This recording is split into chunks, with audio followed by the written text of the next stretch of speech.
Ladies and gentlemen, please put your hands together for our fourth finalist for tonight's grand finale, Timothy Clark. Thanks, buddy. Just testing the cameras. Good work, you two. You followed really well. Sarah, lift your game.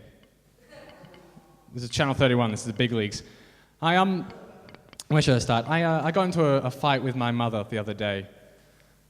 She believes in a lot of weird things like tarot cards. I think it's embarrassing in this day and age that someone can believe in something so stupid and so juvenile and so utter nonsense. But I probably shouldn't have been that surprised, considering she is a Sagittarius. So, I know, those idiots will believe anything, really. I have started to believe in star signs recently. It all started when my grandfather passed away. He passed away fairly recently, and it was a shame, but I was thinking back on his life. Call it fate or coincidence. I think it is a little weird that his star sign was Cancer, considering that he did also have a pretty severe case of crabs. So it really... I realise that's a bit of a downer, so... Woo! Joke time! There we go. Now you're all back on my side. In case you were still a little anxious about that grandfather joke, that was just a joke, I realise a lot of my jokes tonight have been pretty immature, but I feel I can get away with it because I'm so young. I'm only 21. So I don't really feel like an adult, although I have recently taken my first step into adulthood, which is just a roundabout way of saying I found a grey pubic hair. It's gross to admit. I don't like saying it, but it happened, However, I'm a pretty positive guy, so I look at both sides of the coin. On one hand, what is a grey pubic hair? If anything, I'm just becoming more aware of not only myself, but of the world around me. And if anything, a grey pube is just a subtle reminder of the inevitable end we all face. On the other hand, I found it inside of a Big Mac. So really, swings and roundabouts with that one. Ladies and gentlemen, I've been amazing. You've been Tim Clark. Have a good night.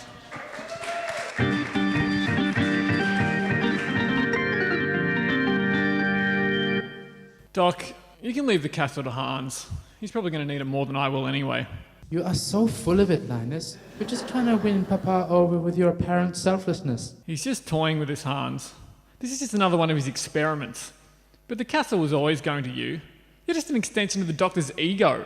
I mean, he even designed you to look like him. What are you talking about, Linus? H.A.N.S has a chrome dome. You're wrong about me. I'm not leaving the castle to H.A.N.S. Doc, I don't know what to say. I'm not leaving it to you either. Say what now? When I pass on, my lawyer will auction the castle off and donate the money to a worthy cause. Feeding starving children? Saving the environment?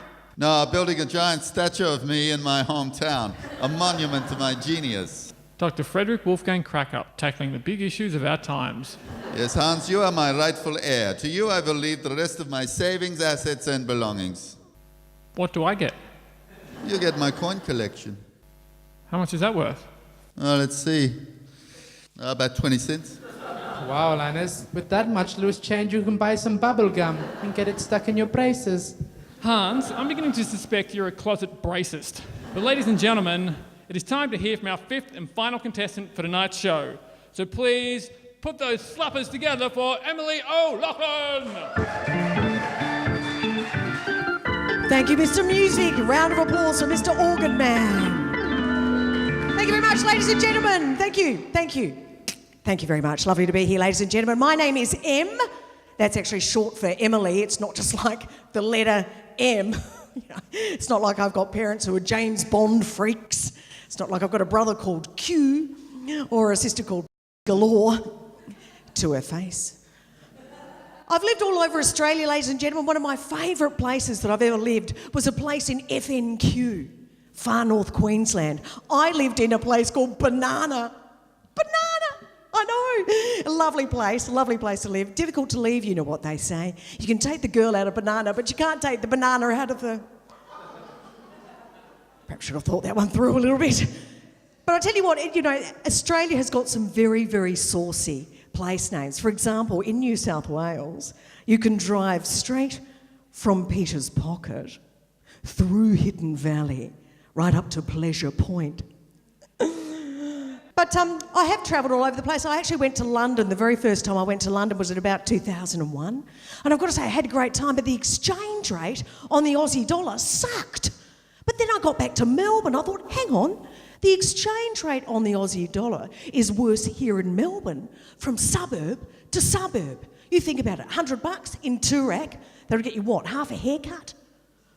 Over in Footscray, it'll get you murdered. Speaking of expense, I used to go out with this guy who was a total tight ass. And I remember one Christmas he said, I'll get you a Christmas present, what do you want? And I said, you can spend some money. He said, what do you want? And I said, I'd love a jacuzzi. Spend some money, buy me a jacuzzi. So I woke up Christmas morning and I went out to the tree and I picked up my present. I thought, that's not a jacuzzi. And I opened it up. It was 2 tablets of Barocca. He said, stick those in your knickers before you get in the bath. It wasn't anything like a jacuzzi. It's just kind of orange and gritty. I was out shopping the other day. I was in Toorak. Don't judge me. Don't judge me. And speaking of money, I walked into a shop and I looked around and I said, everything here is so expensive. Can you show me something for under $50? And the woman said, certainly, there's the door. And yeah, thanks very much. But then I ran into this other woman that I know in Toorak, and she's one of those incredibly slim women. She looks a bit like a praying mantis with earrings on.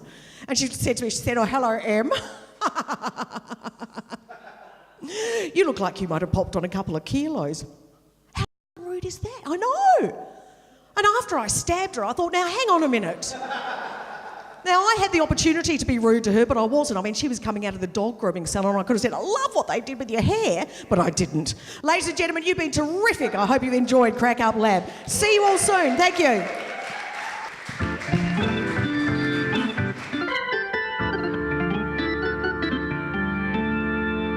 That's it, ladies and gentlemen. The data is in. We are moments away from announcing our first ever grand final winner. H.A.N.S is processing the results right now. I have them here. I have the results right here. I got so excited I caused a power outage in Belgrave.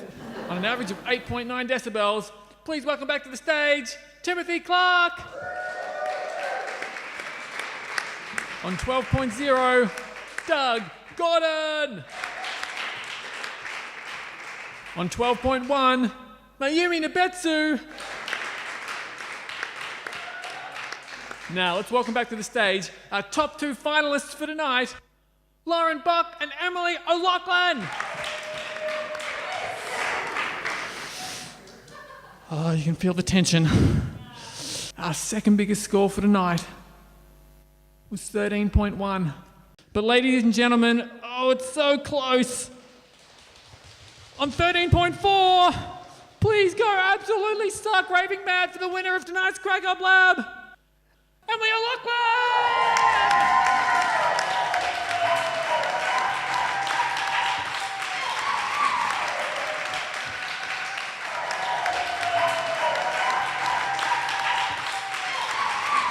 Let's hear another round of applause for all our finalists tonight. And that's all we've got time for. Linus, I think I have the formula for humour. Okay, Doc, you've had a whole season, so let's hear it. You'll have to watch next season to get the answer when you watch Krackup Lab next season. Until next season, get cracking, Melbourne. Good night.